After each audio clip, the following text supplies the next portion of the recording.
Hello everyone, and welcome to Classical Singing Made Simple. My name is Maddie Hendricks, and I am a classically trained coloratura soprano, hoping to make classical singing more simple and exciting for everyone. Now, in this episode of the Christmas mini-series, I would like to talk about cross-training and demonstrate it in action, because sometimes on Classical Singing Made Simple, we delve into other styles that are not classical, and that is what makes this channel especially fun sometimes, I think. So, I am preparing for some Christmas outreach concerts coming up, where I'll be singing not only classically, but also some pop style music. So, I would say classical singing is definitely where I feel most at home as a singer. I will admit that very humbly, but I actually have been finding it really helpful to explore pop music too. This is interesting for me because I came from a pop background, and I never explored classical music outside of choir, really, and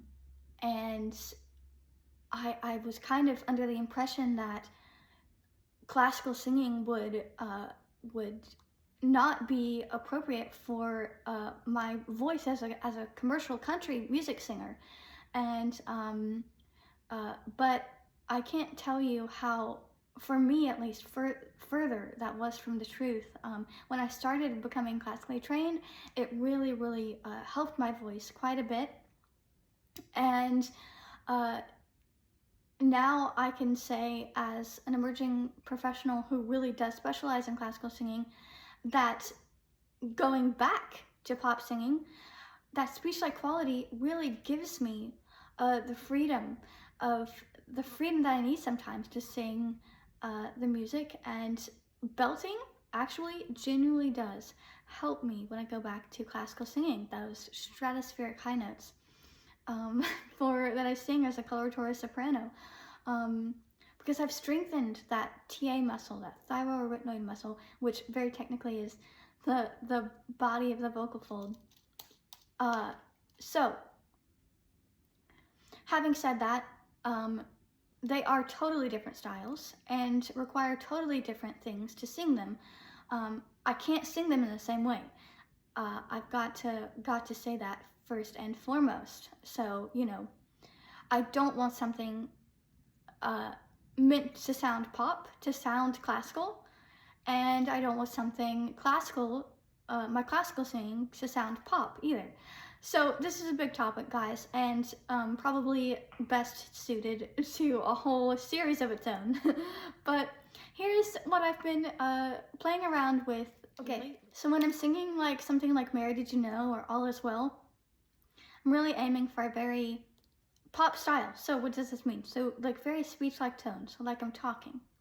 Okay, the rhythm is really relaxed. It's not really, yes, it's locked in, but it's a little more free. I'm definitely using my chest voice. Vibrato shows up in certain places, but it's not gonna be like everywhere in the song. Okay, so Mary, did you know that your baby boy would one day walk on water? Mary, did you know that your baby boy would save our sons and daughters? So I've been asking myself lately this question of, what if I were less perfect? Which is hard for me as a perfectionist. So what if I allowed a little breathiness in the tone? All is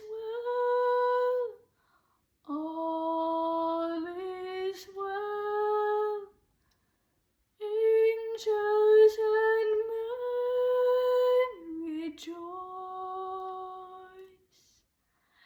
Really bring it back a little bit. Some brightness or twang in the sound. Just really being flexible with the rhythm. Angels and men rejoice. Adding vibrato when I want to.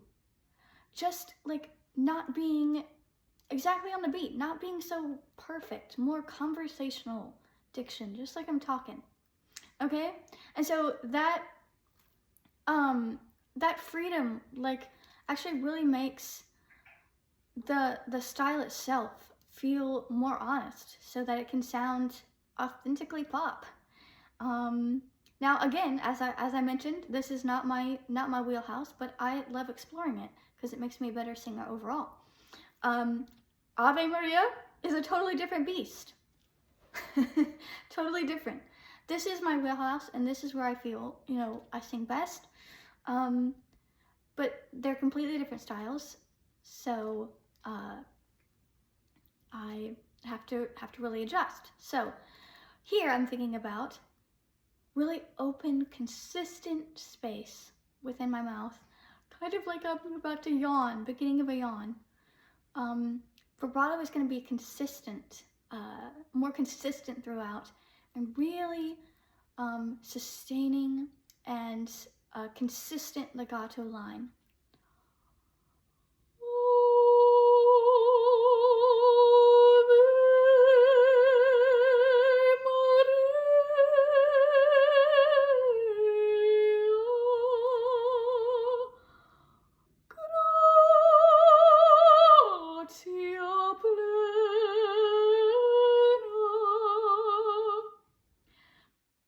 Having more continuity in the phrases, and just it's really all about really managing my breath. The phrases in Ave Maria are much longer than I'd say my pop phrases are, so breath management really comes in handy.